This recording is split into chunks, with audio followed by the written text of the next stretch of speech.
Hi all, sorry I've been lax. Not for lack of material, that's for sure, but this week we had a bombshell dropped on our tiny town. We learned a rec department counselor and substitute teacher was arrested for sexual assault on children. We also learned the first complaints came in January of 23, and 18 months later they finally arrest him after he allegedly assaulted a child in her own home while he was babysitting. My grandchildren were in that rec program when this started. And it's horrifying, and my heart is broken for the 5 affected families.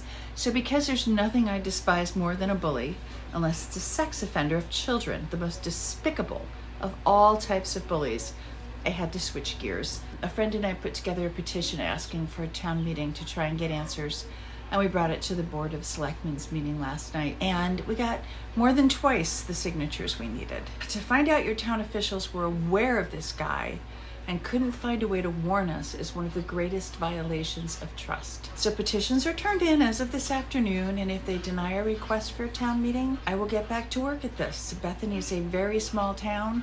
We are very protective of all of the children as if they were all our own, so we will not back down. So to take my mind off my sadness and anger, I will switch characters and hopefully make you laugh.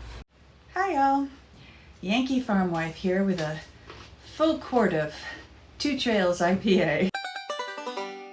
First, I have a few questions for the media, and then I need to have a serious conversation with President Joe Biden. I have a great admiration for the media because I have been amongst your numbers for decades now, mostly as a newspaper editor. Most of the pundits who prattle on after a news event have a master's degree in journalism or a law degree.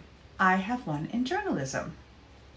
But after watching the media's reaction to the debate last week, I have serious concerns. Dear members of the media and pundits, when you receive one of these advanced diplomas, are you automatically infected with a brain worm? And at a perilous point in your career, such as following a presidential debate, does the aforementioned worm arrive at a critical section of the prefrontal cortex and freaking explode, instantly destroying one's ability to reason? Because immediately following the debate, every pundit on every station, except for Fox, of course, which I can't watch for fear of my brain exploding.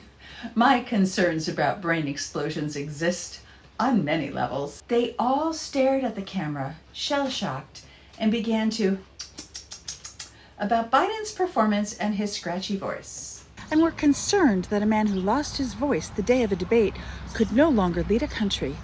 This may be my brainworm talking, but are you all knucking futs? By the way, press, you get 2 vocab words today, and knucking futs is it.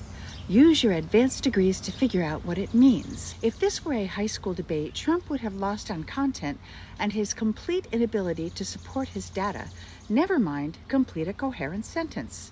How? Those worms weren't just gently nibbling at those prefrontal cortexes. They hit their targets, opened their little black briefcases, typed in their tiny nuclear codes, and bam, instant babbling buffoons. Donald Trump spent his half of 90 minutes bellowing lies into his mic, including the one where he said he didn't instigate an attack on the Capitol on my 60th birthday and ruin it.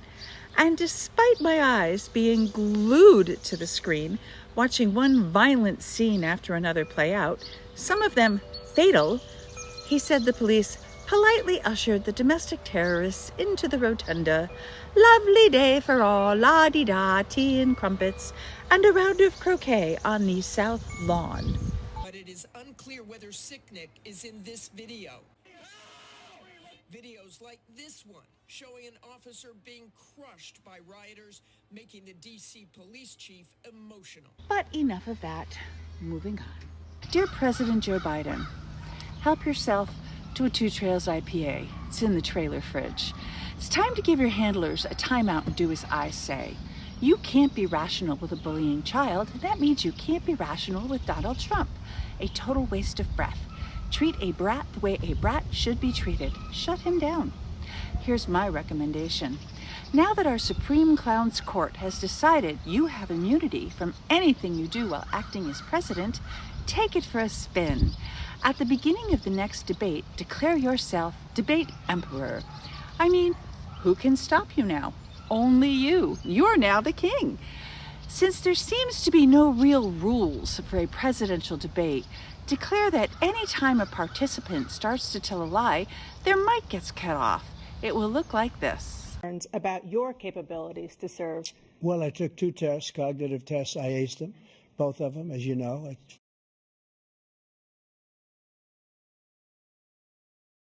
I took physical exams every year. And, you know, we knock on wood wherever.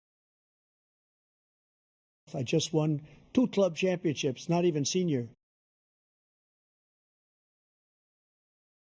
You have to be quite smart, and you have to be able to hit the ball a long way, and I do it. We have the greatest economy in the history of our country. We have never done so well. Everybody was amazed by it. Other countries were copying us. No wars and so many other things. Everything was rocking good. Really, Joe, have fun with it. Trump and his clown court are determined to destroy democracy, and you may as well piss them off and give us a laugh while you're at it. I'm doing my personal best to get on the Trump enemy deportation list, aka get out of Dodge on Trump's dime program. Still leaning towards Canada, but I hear the vegan food in Italy is spectacular. We shall see. If you need any more advice, Joe, you just let me know. I'm here for you. Sincerely, the Yankee farm wife.